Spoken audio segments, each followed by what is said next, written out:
Sanju Verma, the opposition is reminding you today of the 2 crore jobs promise that your government made. Where are those jobs? 70,000 or 75,000 announced in this month falls way short.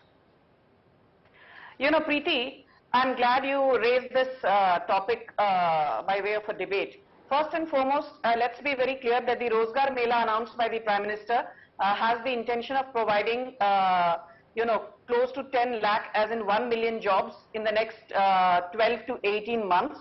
I agree that in a country as large as India's, with a population of almost 1.4 billion people, 10 lakh jobs do not suffice. Having said that, I think one area where we, with no offense to you, where a lot of academicians, media, and so-called leftist intellectuals have got their facts completely wrong, and the narrative is even worse, is with respect to employment generation under the Modi government. And I'll give you hard facts which you can, corroborate on any of the ministerial concerned websites. First and foremost, let's be very clear. At the peak of the pandemic, the government also announced the Atmanirbhar Rozgar Yojana.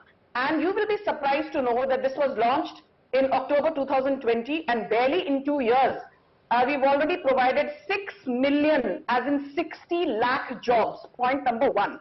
Point number two, I'm not even going to speak about the Agniveer scheme, because that is only limited to people below officers rank, for people who want to enroll themselves. While that will also give close to 10 lakh jobs going forward. Let's come to the other more important numbers.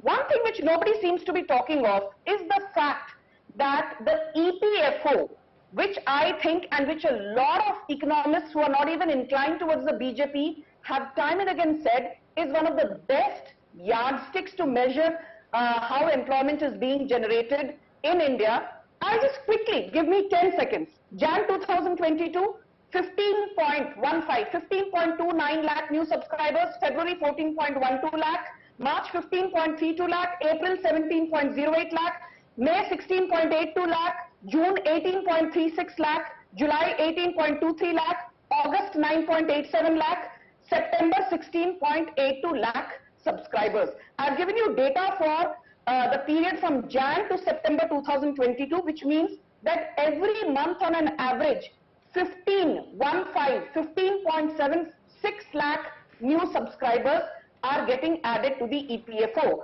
which means that in a year, roughly 1.89 crore people are joining the formal sector. Now, if you take the number of 1.89 crore and you multiply that with 8 years, you basically get a number of 15.12 crore, which means that 15.12 crore people have actually either got new employment or have joined the formal sector, which means higher wages, more opportunities. So this whole narrative that employment or rozgar ki kami hai is a whole lot of hogwash. And while I am not a big believer, Preeti, on the data churned out by the CMIE, just 10 seconds, while I'm not a big believer in the data churned out by CMIE, but the Congress, on your channel, on your show, Preeti, I have done a couple of debates where the Congress panelists have said that CMIE has said that employment is at a 5-year high, 7-year high, 30-year high. So please see what the CMIE says.